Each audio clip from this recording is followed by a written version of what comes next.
Time show. So far, we got a interesting game. Had a fast paced start to the game, and then kind of slowed down. Sitting now at 10-3 at the half. Gonna kind of wait for people to just roll in a little bit. We're gonna take a look at some second half lines, maybe some live stuff for the NBA, some college hoops as well if possible. But yeah, I'm gonna see. Hopefully, Jay didn't fall asleep. Like I said, I know a lot of people wanted to. I kind of did that little half asleep Home Alone kind of that scene from Home Alone where they wake up in a panic, the alarm didn't go off, and they're running around trying to get suitcases together. That was me trying to get my life together, and just in the end of the first quarter, early second quarter in this game. But you know what, we're fine. We rolled out. We still got some videos to do. Still gonna have a ton of videos. You know, college hoops are gonna be up later tonight. They've got 9 games that I'm looking at for tomorrow. They're gonna have videos. Um, all the NHL is gonna be up. The wraparound's gonna be up later tonight.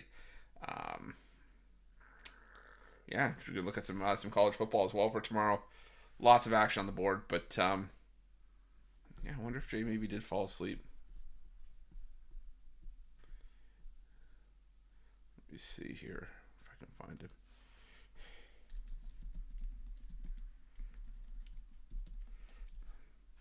Let's see if Jay fell asleep.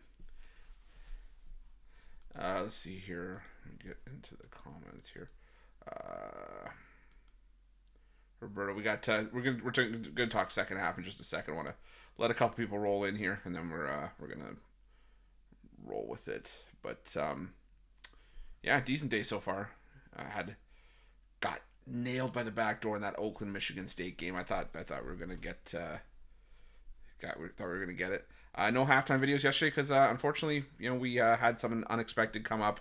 We try to catch every single one, but unfortunately, it doesn't always happen that way. So yeah, we're just we try to you know keep it going, but like I said, unfortunately, things happen sometimes, and yeah, we do our best, but not everything pans out that way. But yeah, let me know in the comments if you guys had any bad beats so far today. I was thankfully on the right side of that Western Kentucky Old Dominion game, man. I'll tell you, it's stuff like that kind of makes you quit betting on sports. It was, yeah, it was interesting. Old Dominion up what 28-7, then losing that game in overtime. I ain't sad about it. I had Western Kentucky, but that's all that matters. Yeah, you know, let's look at some. Let's look at some. I wonder, you know, Jamin. I wonder what the live number on that was when they were down like 28-7. Had to have been nice. So hopefully you guys cash with Western Kentucky. Unfortunately, I gave out the under in the video. I did not think we were gonna have a high scoring game like that. But again, it is what it is. Pepperdine Lady Waves plus 12.5. Did anyone see? And it went. I think it went viral today. I don't know if it was from. I think it might have been from today's game. It was the Jacksonville game. I don't remember who they were playing, but the line was 9.5, and line was 9.5. Jacksonville was up by 8. All they had to do was dribble out the clock. Guy I think had the points with 9.5 with whoever the underdog was in that game, and Jacksonville goes in and dunks it with like less than a second to go. It almost looked like the guy whispered in his ear like, "Hey, you need to dunk to cover," and he just went up for the dunk, and it was bad. But yeah, drop your bad beats in the comments section. We'll mourn over them together. But let's look at the halftime line for the NFL game here. Got Seahawks and Eagles. Let's see, what do we have? Second half. I didn't see that Louisiana Monroe game. Let me, if you guys tell me on what happened. I didn't see it. At Michigan State, yeah, I think I had 16.5. They were down by 15. Oakland was with like 30 seconds left, and Michigan State hit a 2, and then couldn't hit the quote unquote meaningless 3 at the end to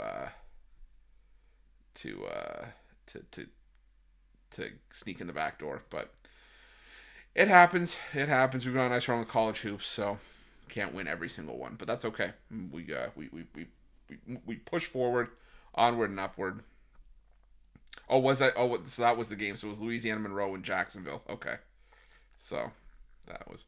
I thought no. See, I thought it was someone saying that he got 9 or 8.5 with Jacksonville. Maybe I'm wrong, but I'm with you, sir. I am with you I trust me. I know this needs to be, that needs to maybe go on a banner on my Twitter.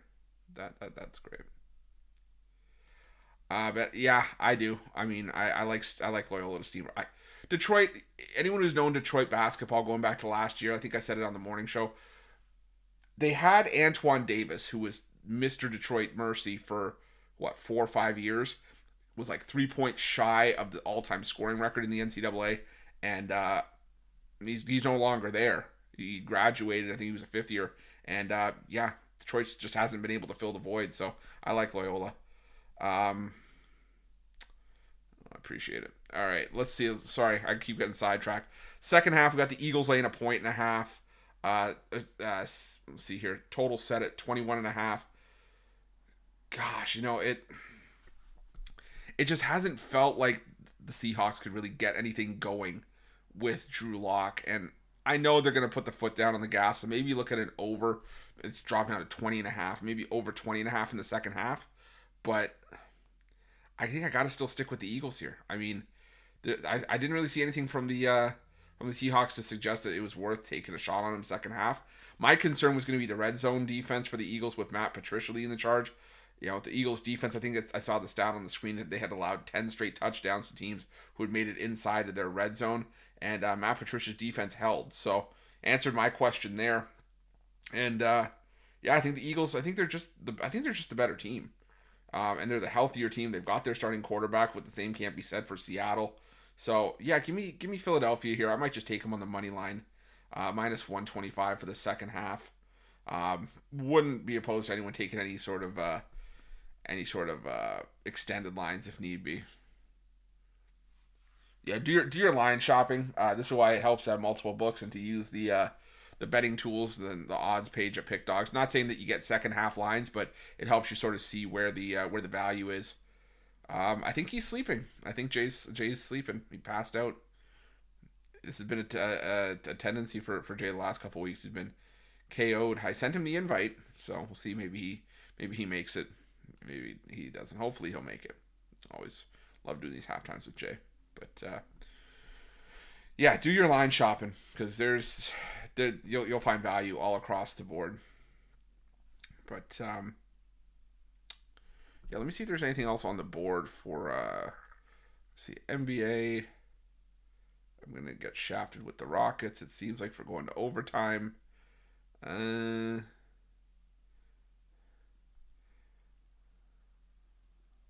I'd maybe like looking at live betting Utah Jazz money line. I think it's only gonna get. I think it's gonna get tight over the course of the second half.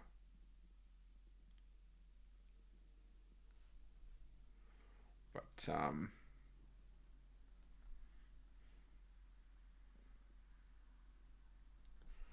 let's see.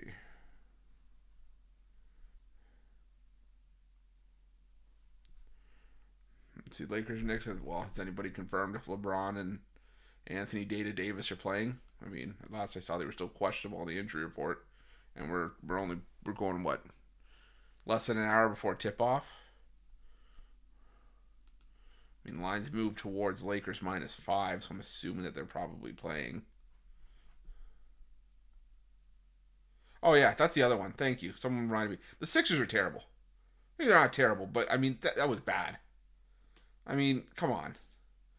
They didn't even come with it. They were leading by double digits in the first quarter, and then like a lot of teams have been doing lately, they get up to a big lead, and then it's like that's the closest they'll come to the cover for the rest of the game.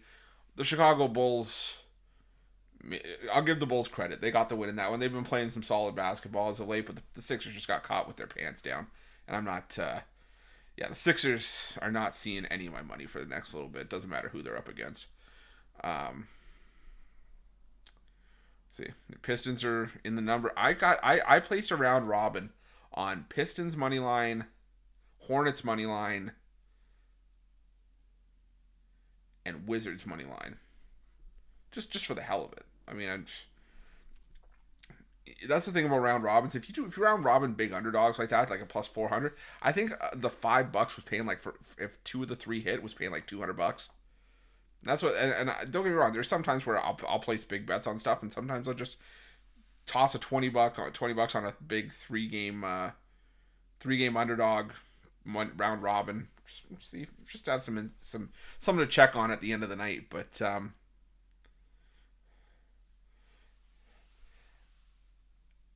I mean, I'm not dabbling into much first halves personally, so I couldn't really tell you if I'm being 100% honest. I'm sticking with the Lakers for the full game. I think in that game, just because I the Knicks were one of the more profitable road teams against the spread. Um, going back to last year, but I don't know. Something just doesn't feel right about the Knicks right now. And Lakers, well, they're 11-2 at home, so they're still moving along like nothing's really bothering them right now. Um, let me dig into the college hoops, see if there's anything on the board there.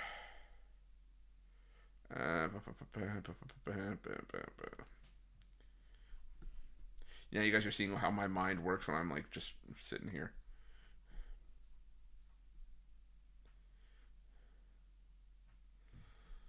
Um, See, the thing is, I would like to say that college hoops was surprising me earlier, but the problem is, it really wasn't a good card, and I didn't. I'm not gonna lie to you, I didn't really pay a whole lot of attention to it because there was just really no meat on the bone for me there. I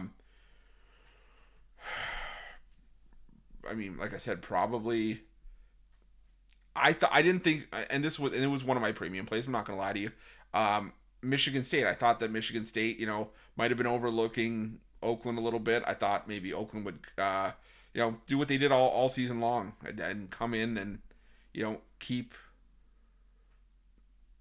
keep it close as they had. Like this was an Oakland team that. Oh, sorry, you meant this whole season. Sorry, I thought you meant just for today. I was gonna say Oakland. They had a win over Butler. They're 5-0 against the spread on the road. So that's the one that surprised me. Early teams that are surprising me early on this season. I mean, look, I know it's not indicative of it. I mean, just look at the rankings. See if there's any names up there that are kind of shocking. I think that for as high as they are and what they've been the last couple of years, Oklahoma at 10-0 right now, eighth in the coaches poll, seventh in the AP poll. Again, I know rankings aren't everything, but I'm just saying, um, to give you a baseline of just, or at least somewhere to start, I would say Oklahoma.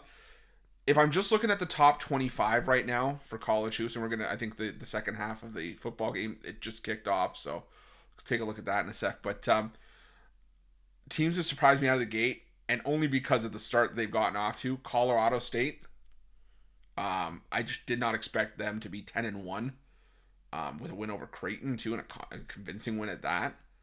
Um, see who they lost to St. Mary's, 3-point loss, which isn't that bad when you look at it, but a win over Creighton, a win over Washington, Colorado, and looking good offensively doing it. Colorado State's a team that can make some noise this season. Um, I think the easy one to say is James Madison. Um, just because they started the year with that win on the road over Michigan State, and they haven't let up. They haven't really taken their foot off the gas against anybody. Have they played some cupcakes in the last couple weeks? Sure. I mean, Hampton, Old Dominion, Buffalo, yeah, but still, you can't knock a team for playing who's been put in front of them. And I mean, 10-0 start. It is what it is. Yeah, I'm by myself tonight, trying to hold down the fort. I didn't want to leave you guys without a halftime show for a second night in a row. So, Jay, I guarantee you, Jay's passed out, but that's okay. It's. I was taught how to do this so that at least if nothing else, I could at least come on for you guys. But some people probably say that it's better if there was no halftime show. So we'll see. But I'm gonna look at this football game. I just don't have it on in the background. Okay, he did not get fired. Stop it. I know there's been a history of firings around here, but no, he didn't get fired.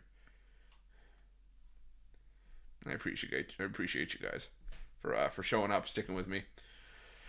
No, I won't lie. It's a decent college basketball card tomorrow. Only a few sort of headliner games. The ones that come to mind. Because I was doing some of the videos for him before I came on the halftime show. Georgetown, Butler, Virginia, Memphis. No, I know you are, Kelly. I know you're joking. Just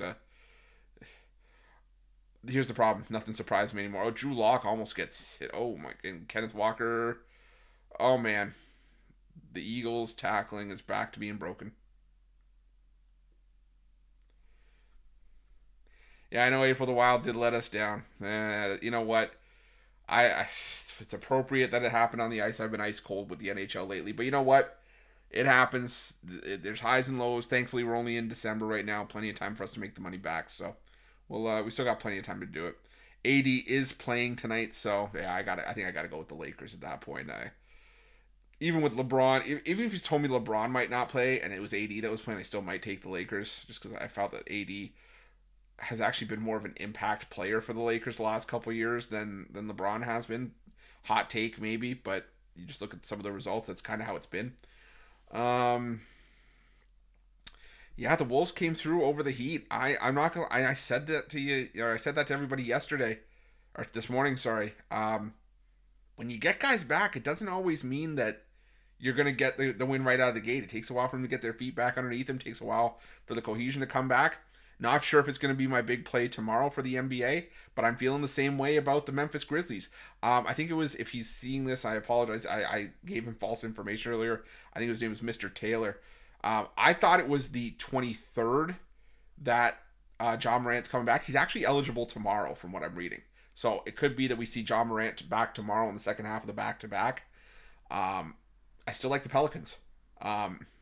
It's a back-to-back spot with travel for the Grizzlies. You're putting one of your best players back in the lineup. Sure, that's all well and good, but again, it's going to take Morant time for his feet to get back underneath him at game speed. And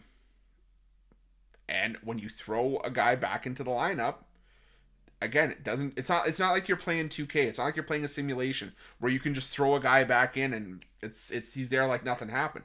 No, it takes time to get that rhythm back on the floor. And New Orleans has played some of their best basketball at home. So, like I said, we're probably going to be talking about the return of John Morant. I say cool story. Show me something. You know, if you're John Morant, you've dug your team into this hole already. So, now it's your job to help dig them out of it. We got a few Seattle teams looking to make a comeback here. You got the Seahawks starting to drive a little bit. You know, a couple people I see in the comments need the Kraken to wake up.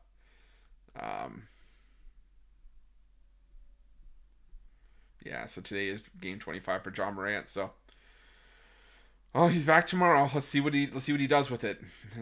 I'm saying this as a fan. I want him to succeed, but again, I'm not trying to sound crass or anything. He needs to pull his head out of his ass. It's the only time we'll tell if he's actually done it. But he's got to realize kids are looking up to him. This is his chance of a lifetime to take care of those around him, and have a strong financial future, because he is going to be a stud in the NFL if he in the NBA if he keeps going. Seattle scores a touchdown. He's gonna have a solid future, but you got to be able to stay on the court to be able to cash in on that. So Kenneth Walker, 23-yard rushing score. 9 plays, 75 yards, a 5-minute drive out of the half. And Drew Lock now looking like the savior in Seattle after orchestrating that drive, even though a lot of it was the backfield. Yeah, it'll be interesting to see, man. One of these losing streaks had to end tonight. It was either Seattle's at 4 or Philadelphia's at 2.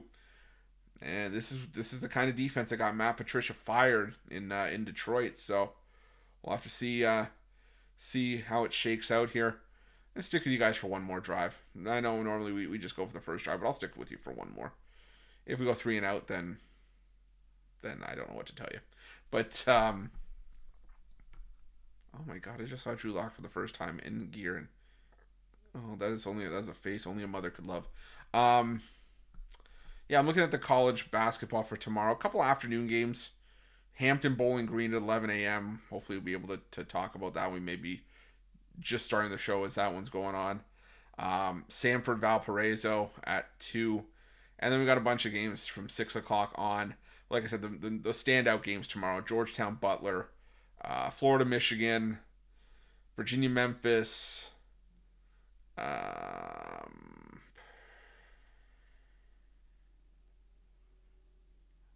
Tulsa, Mississippi Valley's only at 22. Oh boy. Marquette, Providence. Those are the big ones. Middle Tennessee, St. Mary's not as big, but still a decent game. Cornell, Siena. I haven't even. I'm not gonna lie to you. Haven't even looked at it yet. But Siena's a dumpster fire, so I could probably get there with you with Cornell. Yeah, this isn't the same. The MAC. So I should say the MAC. The MAC with two A's is not what it was. It used to be Iona, maybe Siena. I'm trying to think of who else was usually at the top of the mountain. It was usually a 3-horse race. But yeah, it's Siena. This Siena team is taking a big step down. Iona, I think it was Tobin Anderson that took over. He was the coach for FDU last year. Fairleigh Dickinson went over to Iona, and he said, "Now it wasn't Elon because Elon's in the Colonial Coastal. I don't know. They changed the name of the conference this year. It's still sticking with me. It's gonna bother me. Ryder maybe. I can't remember, but yeah, normally it's a 3-horse race, but this Siena team and Iona, even Tobin Anderson said Iona's in a rebuild this year. So the MAC, I think, is going to be upside down this year. The MAC might rival one of the worst conferences in college hoops this year. Yeah, exam time, so been a slow couple weeks, but that just means that the late December and January is gonna hit. Oh, and it's gonna come like a freight train. I need to start getting my sleep in now because there are going to be a lot of sleepless nights come January. You can rest assured on that.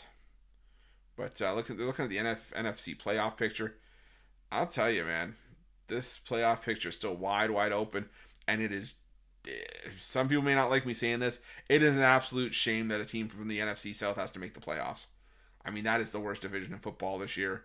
New Orleans, Tampa Bay, Atlanta, a 6 or 7 win team. A 6 or 7 team. Let me try that again. 6 or 7 win team right now is going to make the playoffs, and that's just it's not good. I don't want any team from that division to make the playoffs, if I'm being 100% honest. It's bad. Yeah, I agree. The Panthers-Falcons game was pathetic. But here's my stance on it. Who was it more pathetic for?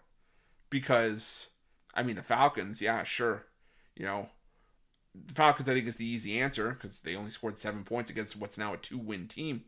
But Carolina, again, another struggling offense and performance. Nobody's in the stands. If it's possible for both teams to lose a football game, I think that was the case in that Panthers-Falcons game, to be honest. I really do. I think they do still play each other. I think they do. And it's bad. Ironically enough, I was on the only time that it didn't come through this season, I think. But unders in the NFC South this year have been absolute money. That's an Easter egg for you guys who are still with me. NFC South Division game unders this season have been absolute money. They've been finishing around like average of 35 points, and that average has to go down after 15 or 16 points between the Falcons and Panthers. So there you go, little golden nugget. If you're looking to bet something, if we still have NFC South Division games coming up, bet the under. I know totals aren't everybody's favorite, but it all pays the same to me. I know, like I said, I get roasted in the comments of the YouTube video saying, "Oh, you took another over, you took another under." Do you not want me to help you get paid? I mean, I don't know what to tell you. I always say and this is my stance on the free pick videos, because obviously they're an opinion. We talk about our best bets being at the premium section, but we understand it's not for everybody. But I'd rather, for a free pick, if I don't have a strong opinion on the game, I'd rather give out a total that I'm a 6 or a 7 out of 10 on than a side that I'm a 2 out of 10 on. I know that a lot of people want to know who's going to win the game, but I'm in the business trying to get you guys paid, whether regardless, even if I'm just giving an opinion on the game. So, but DeAndre Swift in the locker room must have heard, that he was needed to bust up Jay's fantasy league this season, starting to move the ball on the ground. I'm really wondering what this Eagles team is going to be in the playoffs.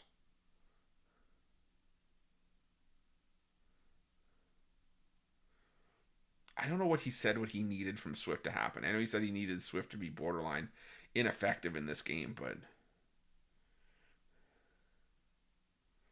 278 total points. I wish I could honestly say that I'm surprised. I really, really wish I could say that I'm surprised, but I'm not. I really think that with Pacers games, no, record for most points in a game. Well, we got to think. We saw 309 with the Pacers and Hawks earlier this season. It might be a record for a Clippers game, because I think the Clippers in the past in their history, they didn't know that basketball games went that high. They couldn't count that high, but let's see. Let's see what's the highest scoring NBA game. I think it was 370. Yeah, 370 points. But it was triple overtime between Denver and Detroit. And that was 186-184. Highest scoring NBA game without overtime was... When was it? It was 1990.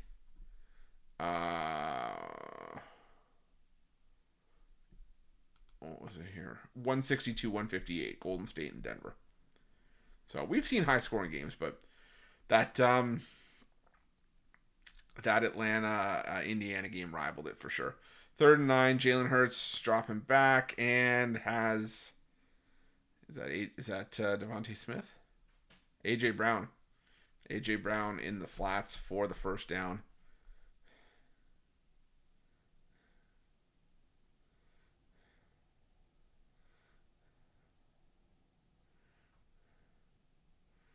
Yeah, I feel bad for anybody that has to go up against Christian McCaffrey in a fantasy league.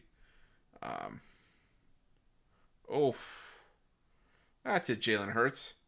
Yeah, lead your receiver right into getting crushed by 3 defenders. Yeah, that's how you draw it up.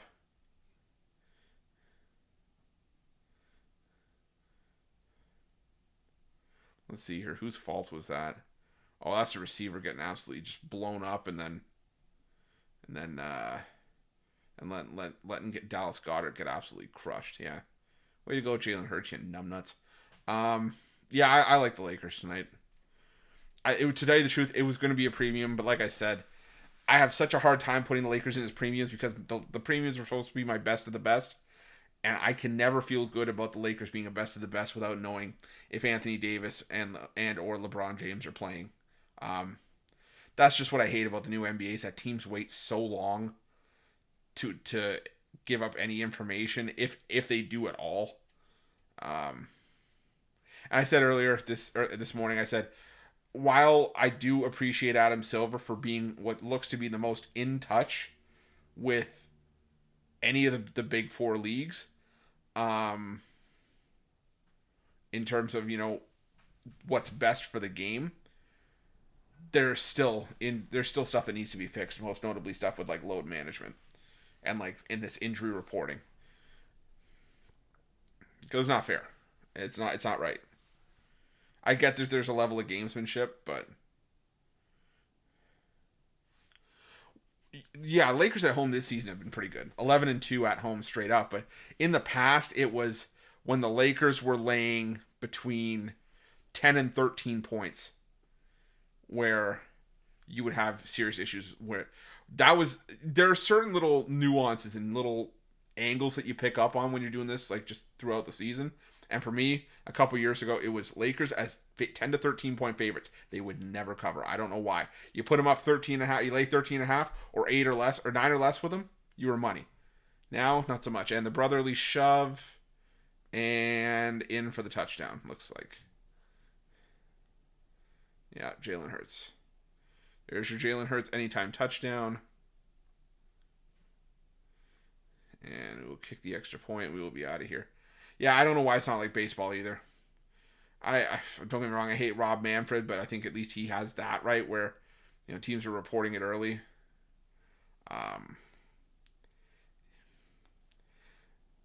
part of me thinks, and again, I don't have my tinfoil hat on. I'm not a conspiracy theorist, but there's a lot of people that have said that the NBA is an entertainment, like the NFL. They're entertainment properties. So it's like for entertainment purposes, they're trying to maximize the mysteriousness of the injury report and if guys are going to play or not, and they want to build up the drama, build up the intensity. Look what happened in this freaking game. We didn't know that Jalen Hurts was going to play until maybe a couple hours before the game. We didn't find out that Geno Smith was going to be out until like an hour before the game. So I think what teams are doing right now is for lack of a better term, I think it's bullshit. But again, I don't make the rules. But yeah, it's just I think one of those things that unfortunately we're just gonna have to keep adapting to, and it's unfortunate I have to say it like that, but I think it is what it is. I think that's the only way we can take it. All right, I think that's it. I think that's all. I gave Jay the chance to come on and do the halftime, but I think he really is I think his head hit the pillow and he was just out for the night. We'll probably see him tomorrow morning. If he sleeps in tomorrow morning, then you guys are probably going to be stuck with me. You're going to be stuck with me again. Because Costy's somewhere getting his tan on right now. Mitch still a little bit under the weather. So, yeah, you guys will be stuck with me. But if it's anything like the halftime today, I'd be more than happy to come on by myself if need be. So, we will see you guys bright and early tomorrow morning between 10:30 and 11 a.m. Eastern. I know sometimes it gets a little bit sticky when Mitch isn't here keeping us on schedule, but we will be live. The wraparound will be up later tonight. We're going to have some college basketball videos up as well very, very shortly. So yeah, guys, keep checking them out, and we'll have some winners for you guys tomorrow morning. We'll talk about this game, talk about a bunch of stuff. But again, thank you guys for coming on. Appreciate all you guys sticking with me, and we will see you guys soon. Best of luck.